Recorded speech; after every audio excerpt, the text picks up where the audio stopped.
Debt Nation, where we are busy putting death out of business. I have Maria, all the way from a secret location in Russia, coming to help us through some fantastic talks on the economy and strategy and future development, technology. It's going to be a great show. So before we rock into the show, let's thank our sponsor. Thanks, Thrivous. You know the deal. $5 all the way up to $160 worth of free Thrivous. Maria, you can participate in that as well. You post a link out, you say thanks Thrivous, and you're going to get yourself some free nootropics and geoprotectors from there. It's great stuff. It's great stuff from Lincoln Cannon over there in Utah. So we thank Lincoln for that, and we really appreciate that.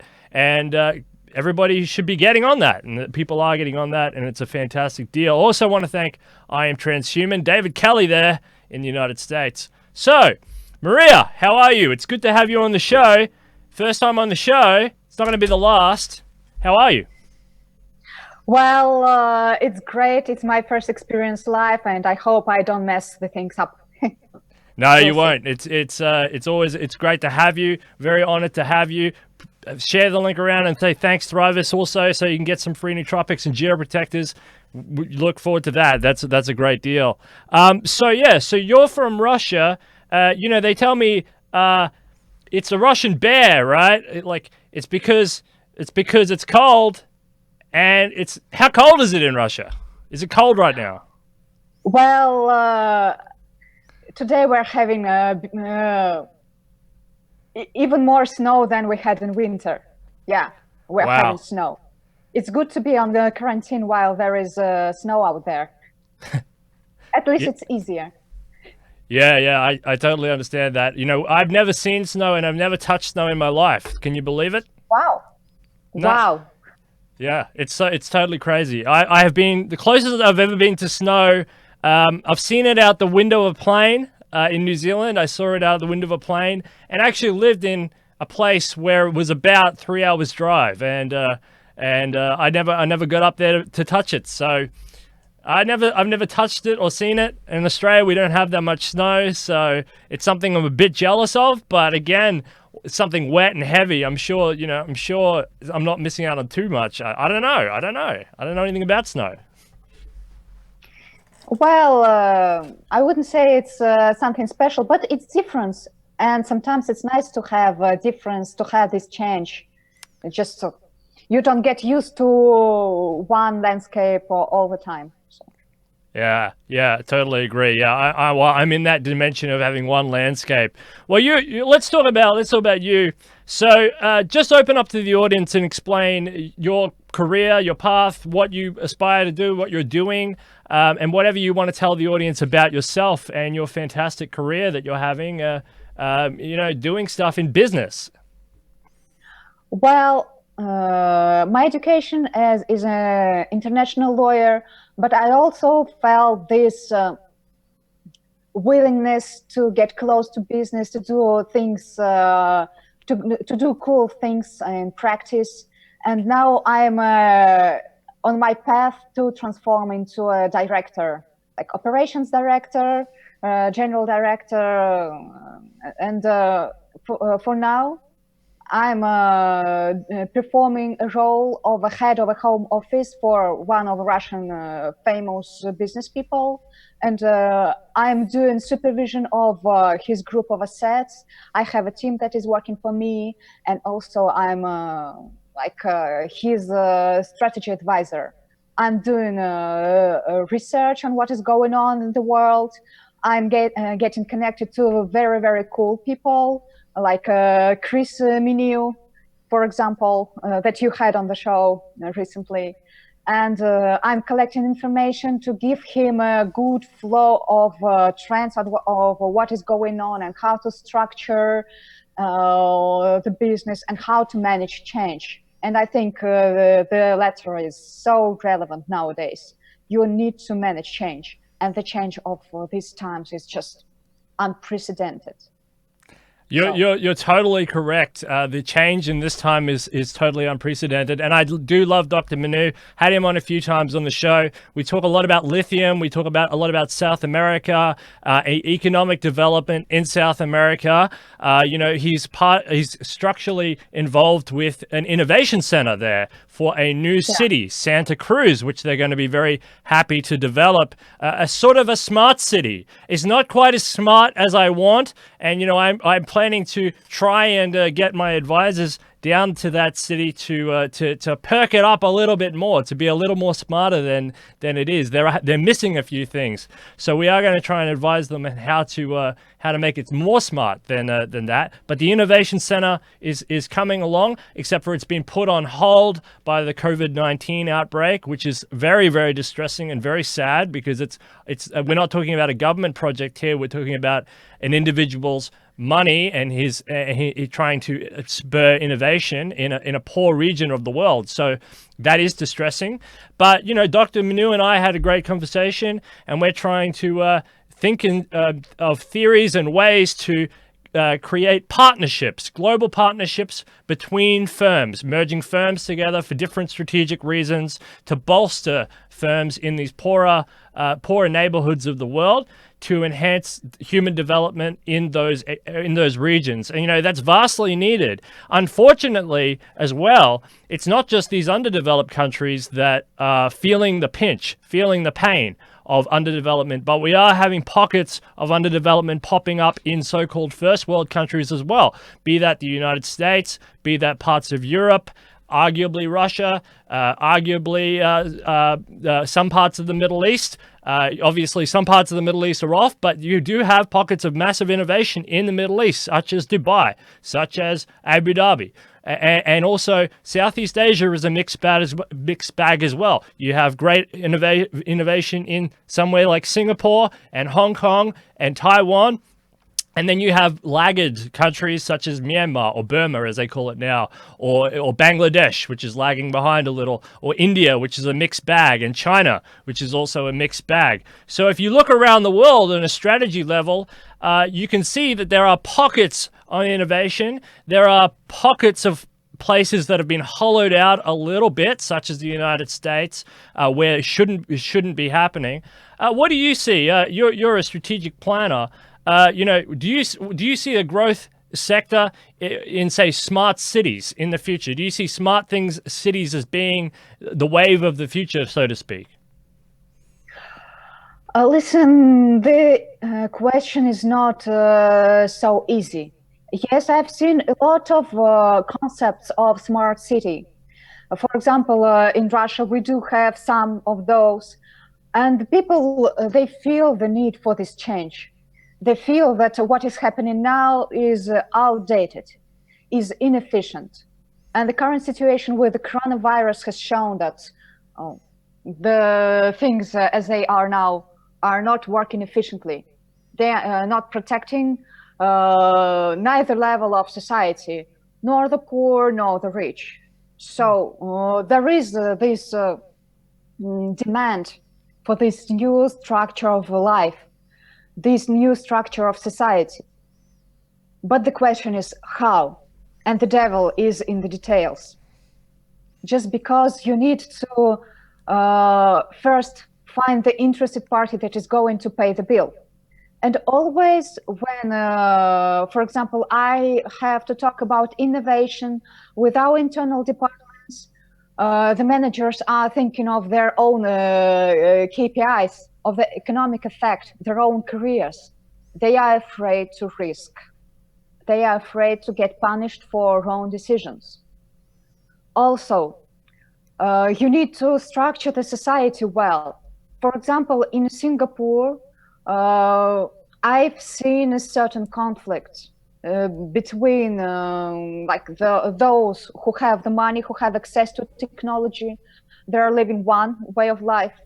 But those who do not have this access to technology, that are serving the system, they are living a different way of life, completely different. So this disbalance, this inequality, in my opinion, will grow. In Russia, also such concepts, they have to face this question of who is going to pay the bill, who is going to take the burden and take the responsibility.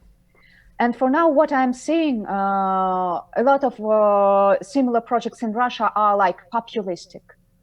They are for PR, more PR than real thing that is going to happen. So I don't know. Would you say, and you know, you can play with this in your head, but would one of those populistic infrastructure programs be something like the Sochi Olympics? Well, what they did in Sochi was like more about refurbishment than overall rethinking. And I am seeing the process as a slow drive to innovation. For example, I loved what I've seen in Europe. For example, in Barcelona, in Vienna, how they're doing things. They're doing those organically. Slowly, they integrate the technology so that it would not be an outsider thing. And probably the correct path would be this slow change.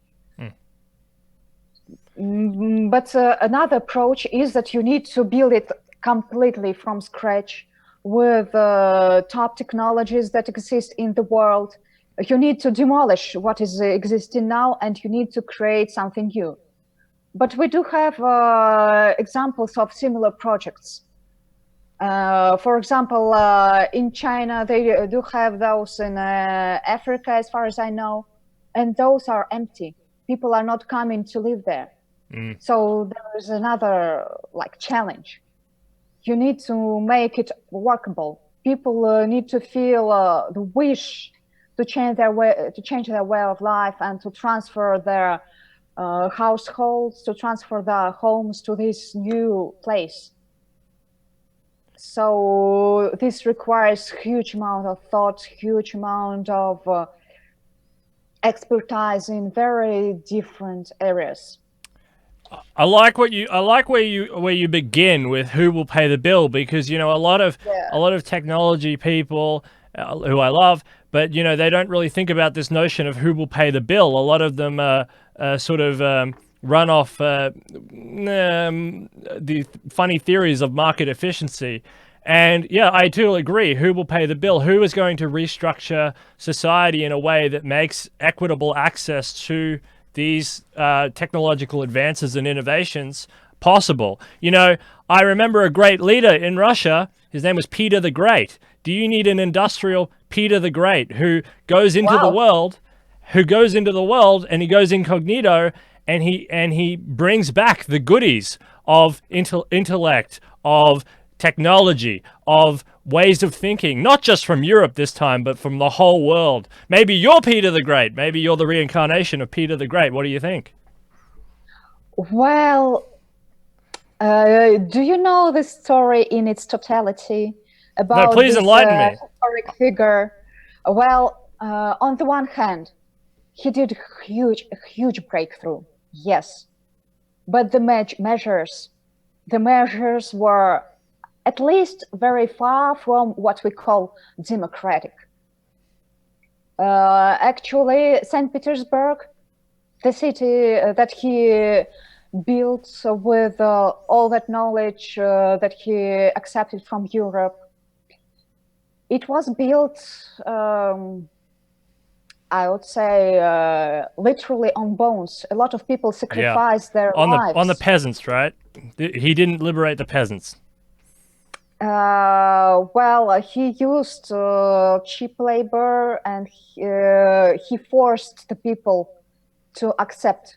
His method of implementation for now would be considered as unacceptable, I think. So it's another very tricky question. If you want a technological breakthrough, you need to be ready to sacrifice a part of your freedom. Like, for example, share your data, share, I don't know, information about your way of life, change your way of life. And all that is against the human nature, is against the brain that was installed in premature times, because people accept change, perceive change as danger, as threat. So you need to fight that. With Peter the Great, he was fighting literally, like with weapons. But I do not think this method would be considered as acceptable in a society of nowadays. Yeah. You need to make a social agreement with all the participants. But who would draft this agreement? Who would be interested parties? The majority? The interested minority? The rich, the poor? Who? Who is going to be the author of this new agreement, this new bill? For now, I do not have a complete answer.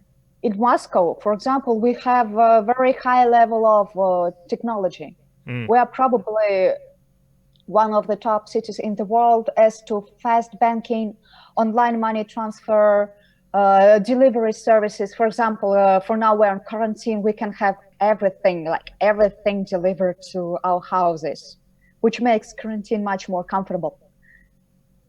But on another hand, this happens because Russian people, they do not have that incredible precaution, for example, about data privacy. When I talk to the people that I'm working with, for example, like, how do you care about your data privacy? They're up. We don't care. What? We want the service. And so probably in this case, it is for the better, because we do not have this barrier of this fear to share the data. On the other hand, scams are quite efficient in Russia, because a lot of people, when some criminal is calling them and asking to tell codes of their banking cards, they easily share. Just like, because, well, this guy told he's from bank. It's just another side of probably our nature. We're quite brave. We're too brave.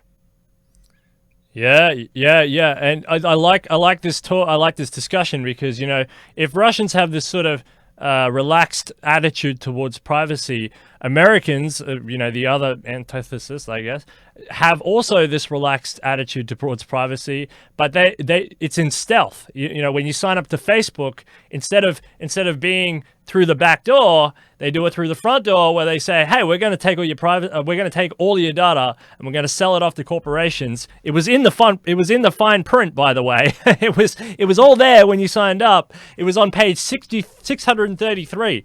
But you know, you can't. How can anybody analyze all that data, read it all, you know? And then you fall into things like Prism, where it analyzes everything, it takes everything, grabs everything, everything's been sold off, and 10 years later, people find out and they go, "What? You were stealing all my data? No. Here's the Constitutional Court. It said it in the documents. You gave us all your data. We sold it off. We made a lot of money. Ha ha ha ha." So, you know, Americans have this relaxed attitude as well, but it's not relaxed in the sort of same way as maybe you're saying, where it's a careless attitude. They care, but now it's too late. People have given up in America. They've thrown their hands up and said, "You know what? They're taking all our data. Oh, well, what can I do? I've been giving this thing, Facebook, this data since 2006.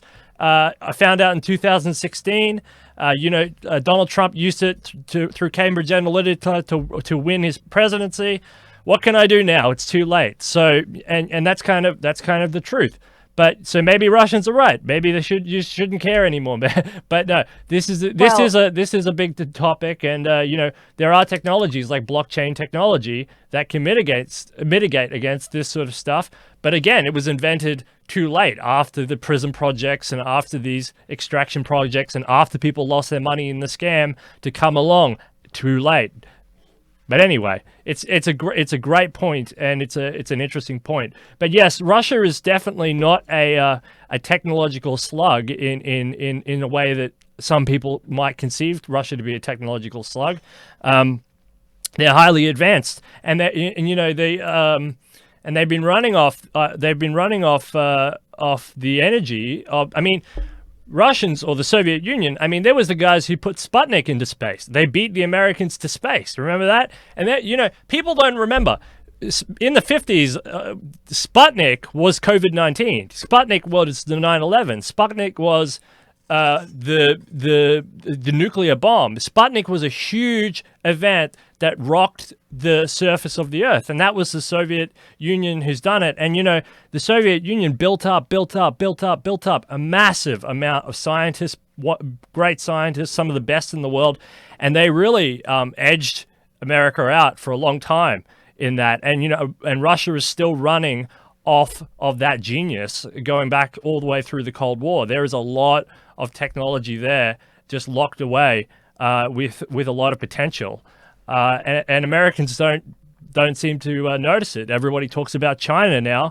China arguably didn't invent a lot of its technology. China arguably copied and pasted some of that. So, you know, I don't know about the innovation factor on China, but I know that Russia, because of the Soviet Union, because of the Cold War, absolutely did a lot of innovation. And there's a lot running off the back end of that as it became Russia. The school system could have used a bit of doing up, but you know, it's how it is when you're managing a post superpower economy. Well, I totally agree with you. In Russia, we have probably one of the most educated societies in the world. Yes. And our fundamental science is incredibly strong. Recently, I learned and I found an article that was written about like nuclear processes and quantum physics, and it was written in such a clear and precise language. Yes, but we do have a huge problem. Probably we share this problem with Spain. We have high level of education. We have huge amount of incredibly smart people, but we do not have enough opportunities for them. Yeah. It's also the same, you share the same problem with Spain and probably Iran as well, which is Iran is renowned for having a highly intelligent, highly educated population, which has been trapped by sanctions and by geopolitical games, and they can't use that big, young, highly educated, highly populated highly educated population, and they can't you can't use the utility of it. And you know, Iran, it's done extremely well to be a big, isolated, 80 million people, big and isolated, and self-functioning, self-governing in this highly volatile region in the world. And they have done very, very, very well to do as well as they can in the international order, being sniped from the United States, having wars all around them perpetually, with problems with Iran, with Pakistan and India on this side, and Afghanistan, and with the Saudis down below, and with Iraq war going on all the time, and the Palestinian problem and the Israeli problem over there. They've somehow managed to survive and thrive and have a big vibrant population that's highly educated, but at the same time under a Shah who is a theocracy, but they haven't been able to utilize it, and they've only been able to internally utilize it. At least, the Russian people, they have had access to both the Asia through Vladivostok and Japan a little bit, mostly China. The Chinese-Russian relationship is beautiful. It's big. It's beautiful right now. COVID-19, unfortunately, has stopped a little bit of that relationship. But, just before that, this Chinese-Russia relationship was so incredibly strong. And I think I saw, if you look at a lot of the demographic interchange between Russia and China, a lot of those highly educated population you're talking about, a lot of them were moving to China. They were learning Mandarin. They were learning the law of China, and they've been living and working essentially near that border or in a transitory estate, becoming manufacturers, becoming import-export workers, working in tech. Lots and lots of Russians working in technology. And also some in Europe. Obviously, Europe is the bigger partner, working with different member states in the European Union, some in Germany, obviously, some in the UK, some in France to a lesser degree. But But yeah, so at least Russia has been able to utilize some of this as opposed to a country like Iran. But again, it's not enough, right? There's too much weight on Russia to fully utilize this dynamic population. Absolutely, absolutely. And for example, we do have our rocket science, our airspace science. But when the young people graduate, which opportunities are they seeing? I have some friends that are actually they have graduated from very profound universities in aerospace.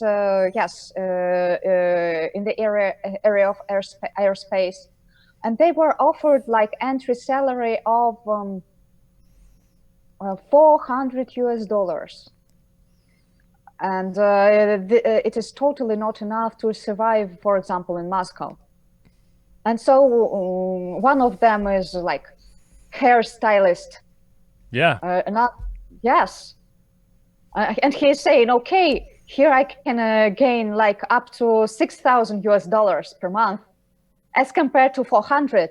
Yeah, yeah. This is a problem. You have unused human capital there, and it's not everybody doesn't get to work at Rosneft. This is the problem with the geopolitics of Russia, is that Russia really relies on its oil and gas exports. Gazprom, Rosneft, some of the big oil producers, and because a lot of the other stuff, like your aerospace industry, which is quite big. It's down there in the central stans in Kazakhstan, or one of the stans down there. And they still do work with the Americans, and they work with you sold off your old ICBMs to Elon Musk and got their project started. By the way, that's something, people. If it wasn't for Russian ICBMs or whatever, Elon Musk's SpaceX wouldn't exist. So you got to think about that. This is Russian tech that Elon Musk built. But this is true. This is when you have this unused human capital sitting there being a hairdresser when they have a prestigious degree.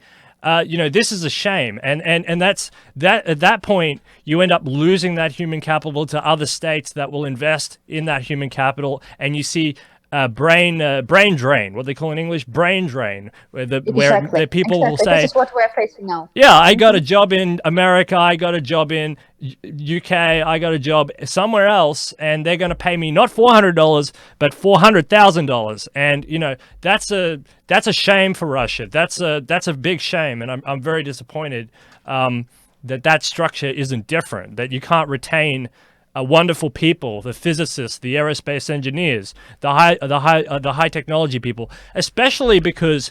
And it's sad to say this, and I don't want to really say it, but it's sad to say it, but especially because you're coming up on a big demographic shift in your engineering community. All your engineers right now, they're maybe 40, they're maybe like 56 years old, 58 years old, 59 years old, and they're all getting into that age group. And as every year we go forward, those people start to retire, and they get older and they retire, and you have an alcohol problem. So to say it, I mean, I love alcohol, I love vodka, but you have a bit of a problem there in Russia, and the males especially, they die at a younger age. So that puts pressure on. You need those skills in Russia to replace those older engineers. You need them there, and that's a little bit of a structural change. And I don't think. Maybe it will come from Moscow. Maybe the Kremlin will wake up and maybe they will say, we have to invest in keeping these energy here. But also, the billionaires, of these big companies, they have to change their idea along with global strategic thinking in order to invest in tomorrow through human capital. What do you think? Well, I can tell you something. In Russia, they are trying to solve the problem. They are trying to create new opportunities. They are trying to do the projects. At least they probably need to do it faster or in a more efficient manner. But there is another issue.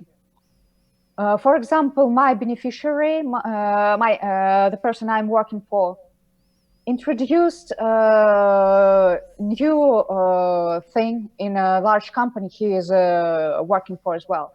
He has created a department made of engineers, probably brightest engineers, to do like breakthroughs, technological breakthroughs for this huge corporation, to change the processes, to make it more like thrift, to make it stronger, to solve the existing problems, to increase economic efficiency, actually to do this overall problem solving. The thing is, what they are doing mainly is discussing. They are the people of thoughts. Our education is fundamental, is beautiful, is creating very strong personalities, but they are failing to teach people how to commercialize, how to sell their ideas. For example, what I've seen is this engineer, this bright person with very fundamental knowledge comes to like a manager from a business division. He starts talking like, let us introduce this, let us introduce that. The business answers, no, I cannot do that. I don't have funds. I don't have budget. I don't have people. I don't want to change the stuff. And this engineer doesn't have all the tools. In many cases, he doesn't have all the tools available to enter this negotiation and to protect his ideas, to really introduce his ideas, to protect himself. Because also, smart people are very often humble. They do not have this like strength, this aggression, this commercial side, this selling side. And you need to sell. In the business environment, you always need to sell your ideas to everybody. You need to sell to your employees to make them empowered, to make them inspired. You need to sell to your partners at work so that they would support you. And of course, you need to sell it to your management so that the management would allocate funds to do the project. And I'm seeing that the guys, they are smart, they are trying, but they are really struggling with this commercial side. And they do not have to deal with that, by the way, because their area is separate. But here we have the clash of business and science. Yeah. Because the business doesn't understand the science and doesn't want to risk. Because if the manager introduces the technology, the new idea, and the whole process fails, this manager feels he's going to lose his position. With, by the way, a nice salary. Which, so yeah. Sorry. No. Yeah. This is really important, because this is the structural problems within a corporation. And and the thing is, every moment they delay, I really didn't mean to cut you off. You were that was so beautiful. But every moment that they delay, they open up opportunities for another company to jump on that innovation. And it's sometimes it's not a 50-50. Maybe it's an 80-20. 80% it'll work, 20% it'll fail, or 80% it will fail. It's not always 50-50, but they every time you delay that risk-taking initiative, then somebody else might jump on the and innovate, and then you lose. And so how do you draw that balance? And that's a very, very, very intuitive information, what you've said about internal business psychology, especially big business psychology.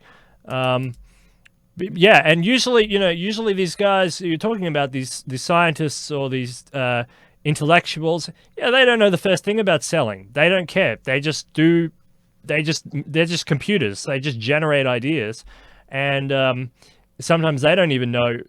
If they're that awful, maybe they should work in a government department, because government might give it a go. And we've all seen projects that governments do. They give anything a go.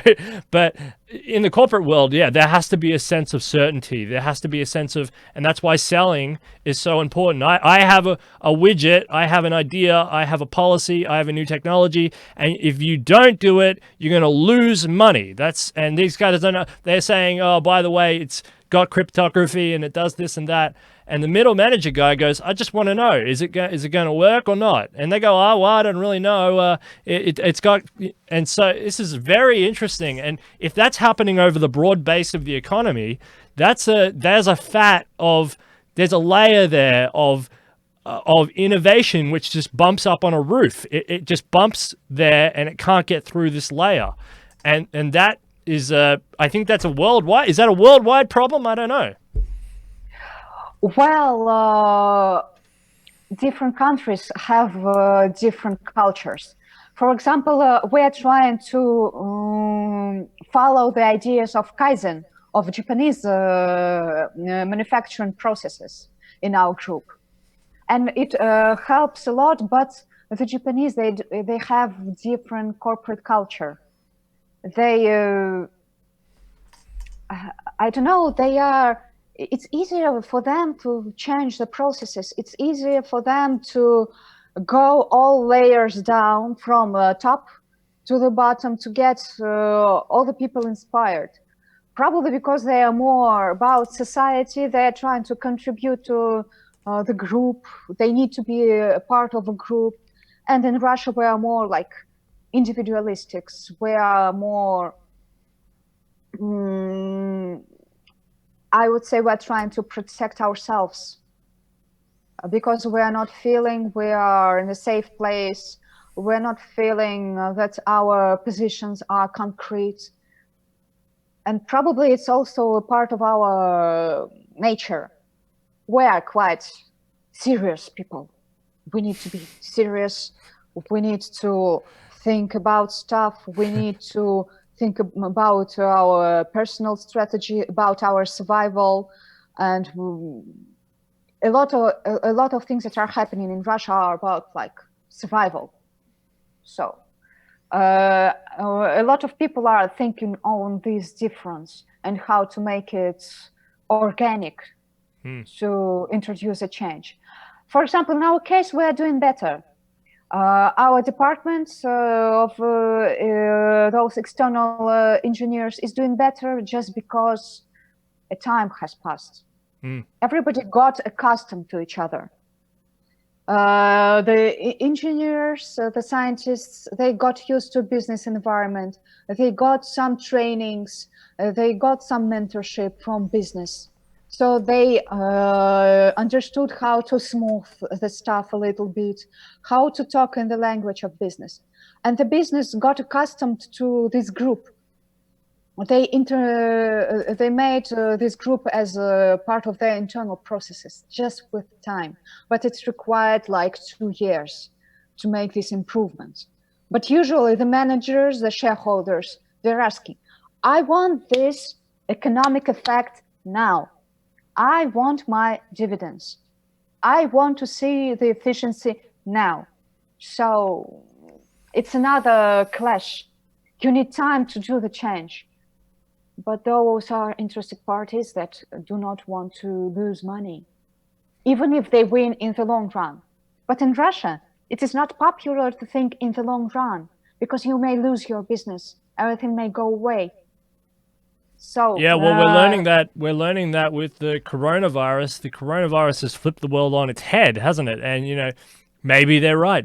But, you know, again, if you have a strong and resilient company that can weather the storms of geopolitical instability or coronavirus or any of the other myriad of things that are coming up, I want to invest in that. You know, I don't want to invest in a company that might be here today and gone tomorrow with a tiny bump in between. I want to invest in something that's going to go on and on and on because there's future demand there, and that they have a competent business processes that will carry and grow through a crisis. You know, you don't want to invest in a company that's got a lot of debt, or it's got a lot of dumb people, or a lot of bad business policies, or whatever. I mean, this is stupid. So yeah, so I would think if I was an investor, you know, I would be going for the big companies that have processes that survive the test of time, kind of like you. But you know, if I was a trader, Oh, definitely. If I was a trader, I would probably want to get in the middle there and mess a little bit and put a short sell on something and make a lot of money that way. But who's got time for that? So, definitely I understand. And this brings me to mind. Davos. Davos is this big World Economic Forum. Talks about business, global business, and all this sorts of stuff. You know a lot about Davos. Do you want to tell us what happened in Davos, what Davos is, etc.? Well, Davos is a worldwide famous economic forum where business meets the highest levels of politicians, of leaders of governments, to initiate the dialogue, discussion about global problems. And this time, like, the major problem that was discussed was actually climate change, that it has to be dealt with. And young generations need to be listened to, and they need to have the possibility to change, to express their opinions. But also what I liked about Davos was that they raised a lot of important issues about industry. For example, yes, a lot of things are changing in a digital society, but there you don't need that many funds, that many efforts to change. But there are heavy industries that are dealing with very expensive equipment, with expensive real estate. If you want to maneuver with this change, you need to invest a huge amount of money. And by the way, there is a challenge that a new technology might be failing. It might not work properly for this type of business. So I liked the discussion that was held about the future manufacturing processes, that a new solution is required, probably some solution of flexible spaces, of flexible equipment, so that it could be somehow adjusted.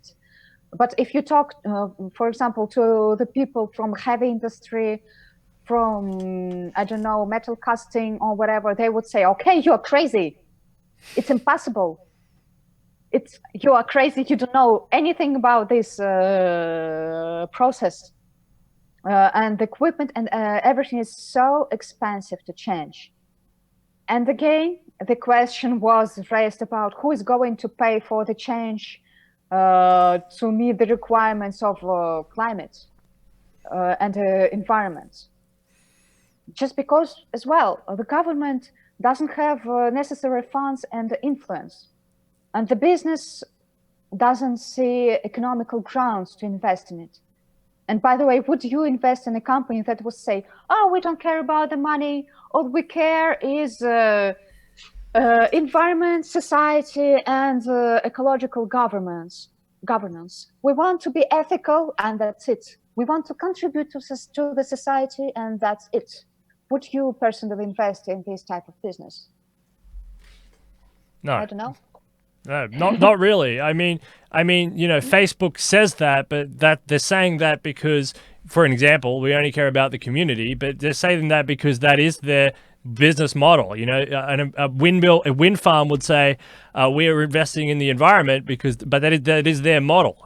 So they'll say whatever they have to say, but it usually is their model. But realistically, it's usually about the bottom line. It's about the amount of money that you can produce from whatever mechanism, whether that's a government bailout because you're an efficient energy operator, or because government subsidy, or you can actually service the needs of a community. You can actually find a way to bring solar power down, and service the needs of a community.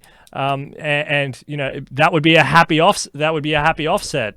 If you did end up offsetting some of these costs. Davos, I watched it very closely. I love that you watched it. I can finally talk to somebody about it. And, the big challenge that I found, in there is, you've got the first world countries, Russia's included in this, Europe and stuff, and America, obviously. you've had them develop from the Industrial Revolution on an efficiency curve. So they've done this big, dirty transition from Industrial Revolution all the way through to becoming a first world developed economy. And then the first world developed economy says, hang on. We got rich by being dirty. And they turn around to developing countries and they say, by the way, what we did was wrong. That actually hurt the planet, all right? We're America. We built a lot of factories. Shouldn't have done that. Bad. But, you know, the way they got out of it in the mid 20th century after Bretton Woods was they outsourced all their pollution. It wasn't just about outsourcing manufacturing, okay? As they realized they could convert, you know, what Francis de Gaulle called the golden challenge, or whatever it was. Anyway, as they realized they could just print money and get goods bought to them, you know, they realized that, hey, we don't have to have a manufacturing base here in America and breathe in all that dirty air and produce these silly goods, you know, here in our backyard. We can give China that problem. We can give India that problem. We can give Africa that problem. And all the pollution-based model went overseas.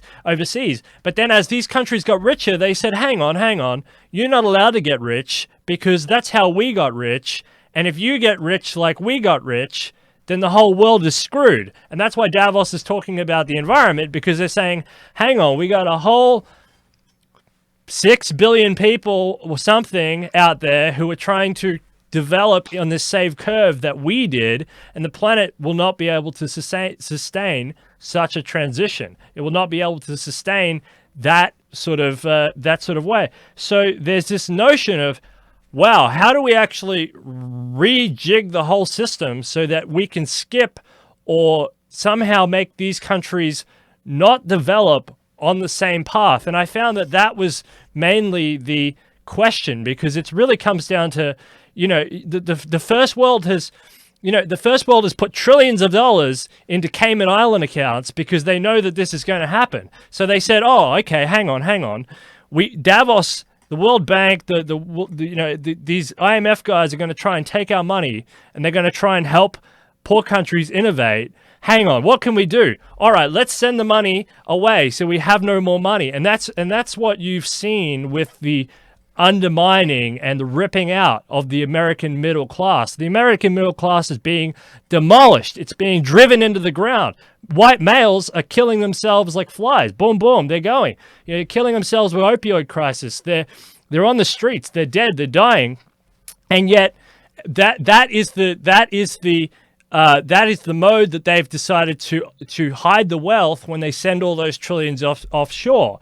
So you get this point. It's like, what do we do to help these other countries, or help these other countries develop on a curve that actually doesn't sink the planet into an ecological holocaust, an ecological abyss? And I think that's kind of the big visionary aspect that I took out of Davos, because that's why they focus on robots, they focus on taxation, they focus on new technologies, on green technologies, and ways and systems that can help companies and vertical integration of companies to create innovative change in these new emerging communities, so that we don't go on this dirty transition in these developing countries. Did you read the same message from Davos as I did, and that, or did you read more? Well, it is so cool we're talking about this. Yeah. Well, Davos is implied to be something that would unify and create some global vision on how to solve the problems.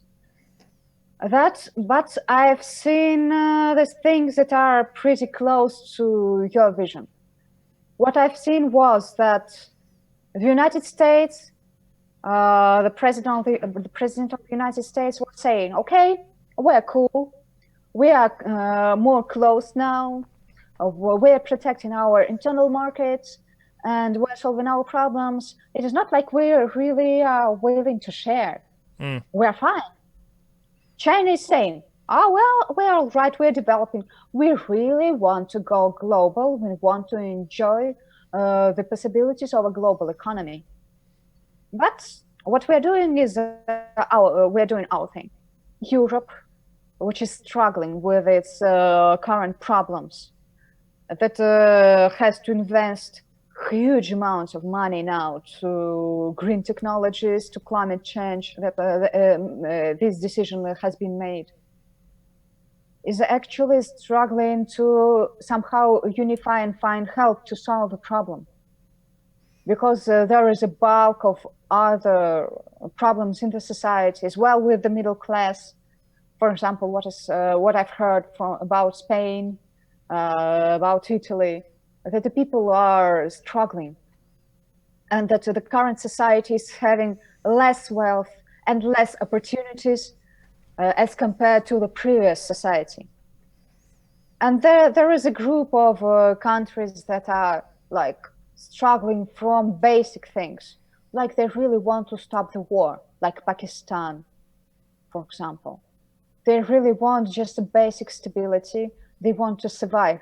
It is not that they are really that they really care about global problems, climate change, things like that. And so we have like multiple directions, and I do not see the possibility to create like a global vision to solve a problem. And I do not think that those poor countries that are solving their basic problems, they are really willing to sacrifice this opportunity of a fast growth for a smarter growth. And yes, there is this hypocrisy in the financial world, in the idea of how the financial system is structured. And in my opinion, it's a very huge tragedy. I've read some like secret files about what is really going on, and I don't know. The Panama Papers, all that stuff is incredibly interesting. But if you want to make $1 trillion out there, if you're listening, if you're smart enough to be listening to this conversation, you want to make $1 trillion, $1 quintillion, all you got to do is read the title of this show. It's called Detonation. It's because prosperity has been pulled out of the future, and eventually, one day, that future is going to come to bear, and you're going to have to pay for the prosperity that you pulled out. For example, you mentioned Spain. You mentioned a bunch of countries that have, America is the big one, that has pulled prosperity way out of the future and paid for goods that are now, they're leaving us. They're in the past. It's starting to diminish now. The future is getting less bright, and the problems are starting to come home to roost. So if you want to make $1 trillion, you want to make $1 quintillion, if you want to make an unlimited amount of money, what you have to do as an entrepreneur, if you're an entrepreneur out there, find solutions from an innovative corporate way to some of these problems. That's the way you're going to make a lot of money, because governments aren't going to do it. Davos is interesting. Davos highlights some of these problems, but I saw what you said. Without some giant global reset of the whole economic, intellectual, patent, everything structure of the whole globe, if that doesn't happen, you're left with really no options, and you're left with more regionalism. You're left with countries who are going to be fighting it out on their own, as opposed to the Bretton Woods style system that has allowed everyone to function, including China. And so if you're an entrepreneur, I mean, set up your own damn navy. You get your own damn navy, and you go out and patrol the world, and you might be in for a sort of good time. And you could pick and choose the winners of which countries you want, or But there are a whole host of solutions that we come up with here on the show. We have doctors and physicists and lawyers and everybody on this show in order to generate solutions to these problems. Take some of these ideas and work them out. But yeah, these are some of the problems that you are going to bump into. If you can find solutions to these problems on an innovative, entrepreneurial, corporate level, and I think this is going to have to happen from the corporate level. I don't see governments fixing it. I see governments creating a lot of problems. Governments have fixed some problems, but I think the profit incentive to fix these problems is actually going to fix some of these problems, and I think I think it's going to be the corporate leadership that'll rise up. Not really the current corporate leadership, but a new type of corporate leadership, a different set of leaders, younger people, thinkers, innovators, people who are charged and ready to go and utilize technologies and utilize different systems in order to fix some of the global issues. But it's gonna come from I think it's gonna come from the corporate level. I don't see government fixing it. You mentioned Europe. I mean, imagine being in Europe where you've got migrant crisis. You've got you've got America wanting to expand the NATO donations, which they can't afford. You've got a financial crisis. You've got a Eurodollar crisis. You've got Brexit. You've got a collapsing German demographic. You've got Poland nationalism on the rise. You've got a collapsing Mediterranean. I mean, what's left? Europe is a basket case. I mean, there's nothing left after all that. You got France. You got people sitting in Paris, and that's about all Europe is. You got Spain with unemployment going through the roof. You've got Italy, which is going down the tube. So it's Sweden and Norway and nothing anyway, and Finland, who no one even knows what Finland is. So if you're Europe, you're stuffed. But so it's not going to be governments that really save us. It's going to be thinkers, innovators, corporations, engineers. It's going to be different systems of corporations and the profit motive of actually sorting out some of these problems. Do you think that's true, or am I smoking too much weed? Well, nice. You pleaded guilty online. Okay, but let's get back to serious. I think on the one point you are correct. But on the other hand, probably we're looking for something totally new. Because if you are taking a regular corporate person, this person is not, just doesn't have time and resources to think about global implications of what he is doing. Just because this person also feels the uncertainty of our times, needs to protect himself or herself from the changes, needs to provide for his family, needs to meet the requirements of the system, because there are people that are below him that are asking attention, that there are KPIs, all the things like that. He needs to provide value for the company, immediate value, because everybody is looking for the immediate value, and it's the problem.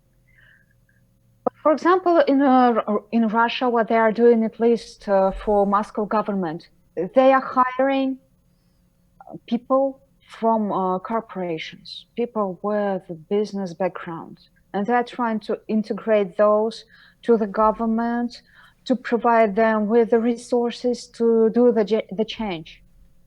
So slowly but surely, I think what is happening in this respect is positive. So probably the idea is, as it is probably easy to say, in the middle.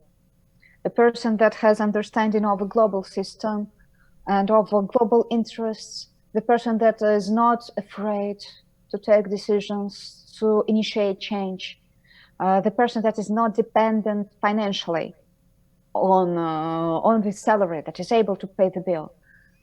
But I think the amount of such people is going to decrease, because what we are seeing now in Russia as well, the middle class is literally dying out. Because also we have our own problems with the currency rates, with our government instability, with certain ridiculous court cases regarding economic crime.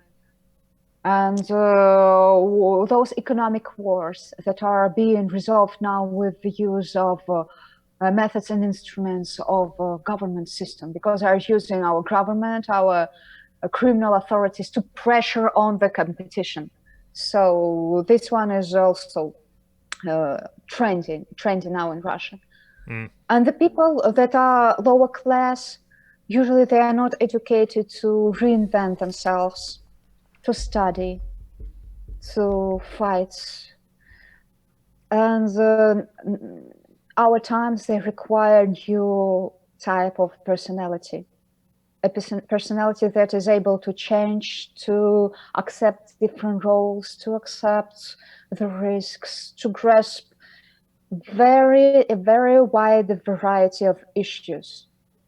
So for now, a person that is above average and is bright would be able to survive and to provide a decent level for him or herself. But what shall we do with the people that are not willing to invest that much into their development, that can do their jobs properly?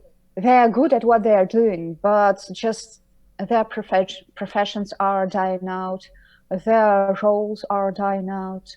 The corporations are not willing to pay their salaries. So it's a huge global problem. With the coronavirus, I don't know what to expect, because it's all out. Everyone can see everything now. Everything you ever thought you didn't understand, if you have an IQ of 1 and going up, you can see everything now. You know what I mean? So everybody should be able to see everything. Yeah, you're totally right. My final question, sort of, and unless you wanted to talk about anything else, is do you see a role for international business institutions such as the World Bank, the IMF, the Asia Development Bank, any of these? You've got a bunch of different treaties, say in the Stans, the former Soviet republics. They have sort of cooperative business agreements and things. Do you see international business organizations as having a role in the future? Do you think their role is going to get bigger, or it's going to get smaller? What do you think about the role of international business institutions in the world going forward, maybe to 2050? Well, unfortunately, I'm not a fortune teller. I wish I were, but unfortunately, it is not the situation. But I've been taught to trust and to trust in and to love globalization. My education, the one I took in Moscow and in London, was about international business as an integrated system, and that globalization was for good. And still, I do believe in the huge role of international authorities, international organization, probably with a big deal of rethinking. But I do not believe in simply giving out money. Like, okay, you're poor, here, have $1 million. I've been working in the Middle East for 1 year, in Jordan, in Iraq, and I've seen those amounts of funds come into local communities and going to nowhere. Like, for example, a company or a group of people with a simple PowerPoint presentation on how cool we are, we're a construction company, we're going to build a big project. They would have huge advance payments for government level contracts, and they would escape with those money. It's simple. If you do not teach basic financial literacy, you do not teach basic financial literacy to the people that are going to distribute the funds, they will simply lose those.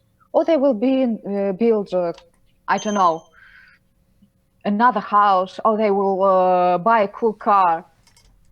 So, it's just a bunch of bureaucrats sitting around in buildings with forms, and they just tick a box, and, they think that they're virtue signaling because they're probably liberal.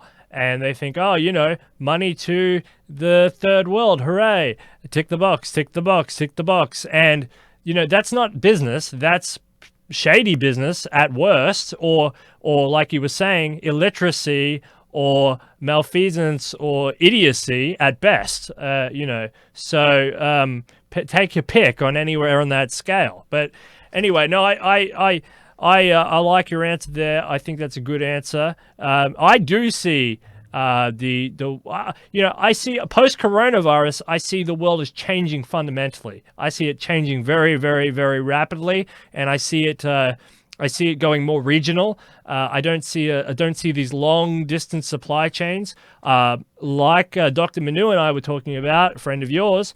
For strategic metals, strategic commodities, things like oil and gas, things that, you really need, gold and silver and stuff, these supply chains will be different, because they're based on supply chain models that are labor orientated. So you need a highly skilled manufacturing base and a highly skilled labor force to produce silicon chips or the iPhone or some sort of high-tech good computers or something. So if that is in Taiwan, those resources need to be pumped to Taiwan to produce that good, for example. But, things like we've shipped, America has done this. They've shipped everything, including pharmaceuticals, including face masks, manufacturing plants, everything you can think of, all the way across the Pacific Ocean. They get a coronavirus, and when it all shuts down, oh, where's our manufacturing? Oh, it's all in China. And, so I think that era of globalization, these long, arduous supply chains chasing a tiny bit of currency risk, I think that is a thing of the past. But I do think that the World Bank, the IMF, these Russian type institutions and stuff like that, I think there'll be more regional EU type business integration institutions. I think there'll be more regional, but I think there definitely is room for globalization. Agricultural products are still going to move around the world. Farming equipment, high-tech equipment, strategic minerals and stuff like that, of which Russia has a lot. So I think that business is definitely going to be global, but it's going to be a different type of global. It's not going to be global in the same way as we think about it. It's a more nationalist, strategic global, and I think that your mind and your boss, I think you guys are getting there. I think you're getting ready for that. I think you've got to get ready for that shift. And I think labor markets will be different as well. But I don't think, I also don't think that you can't invest in other people in the future. If you want to set up a school in a developing country because you believe in those people and it's cheap to do it, and you want to grow that talent over time, I don't think that will change, because people investment is a different type of investment to a raw commodity or a manufacturing product or an agricultural product or an energy product or any of the other pharmaceutical. They're different. Those tangible goods, that's different. But intellectual and people investment, I think that's going to be still hyperglobal, and I think that's even going to be more hyperglobal with things like the internet. It's still connecting us across the world. With the innovations of new types of schooling, VR schooling, all these new types of schooling. And also the elimination of language barriers is coming as well. So many new technologies now that are going to allow us to translate. You spent however many years of your life learning English, or you grew up in the UK or whatever happened, but you speak perfect English. You won't have to do that anymore, because these innovations in these devices will just translate everything we say. So the Japanese, I can understand the Japanese person or the Chinese or the Mongolian or the so I think that also is going to be a hyper globalization that's people aren't really thinking about in the business world, but they should start to think about that. But it's been really great to have you on, Maria. Fantastic. Thank finally, not finally. I mean, this has been a really, really good conversation. Great. Thank you so much. And I enjoyed that as well. And actually, it is great that we were able to discuss very deep and very important and strategic things that I've been thinking of all this time. Good. And we just hope for the better. There is a group of people that is expecting like a huge crash down of everything, and they're saying, okay, we are willing the system to be destroyed. But I hope that some different conclusions will be made, and the new system. Humans are incredibly resilient creatures. They've been through a lot, from the beginning of time, or whenever they were born, to a million years ago, and to now. I mean, they have been through a lot. They have been through the Black Death, which is much worse than this. I mean, the idea of overpopulation is more scary than the idea of underpopulation. If you look at the curve, it's an exponential curve. The population keeps doubling all the time. So, I'm not worried about coronavirus at all on a grand strategic level. I mean, if it is some sort of big global reset that depopulates the world, I mean, okay, but still, humans will go on, and the game will go on eventually. Whatever, but no, humans are far too resilient. We're in the 21st century now with a better base to go from, and I don't think the whole global system will collapse in a heap just because everybody stopped working for a couple of weeks. I mean, okay, if it does, if this is the end of the world because everybody went into isolation for a couple of weeks, then maybe we don't deserve the world anyway. That's a stupid system then. maybe we should just go live with Vissarion in Siberia there. Remember that guy? The guy who thinks he's Jesus in Siberia? Maybe I should just go and join that guy and wait for the end of the world, But I don't believe it. I think humans are far more resilient, and I think we have big and better opportunities awaiting. Just a different world. That's it. Cool. All right. Well, thanks. Let's hope for the better. Yep. Of course. This is the Hope Channel. This is the Hope Channel where we give it to you straight. But thank you very much, Maria. You've been great coming in from Russia there. Really good to have some good Russian conversation. Send me anybody you want, and you're welcome back anytime you want to use this platform. You've been absolutely fantastic. Thank you so much. Thank you so much. Great conversation. Thank you. All right, and thanks to everybody who's supporting us on Detonation, and also thanks to for everybody watching Detonation, and we'll see you next time here on Detonation. I'm Steel Archer, and that's Maria in Russia.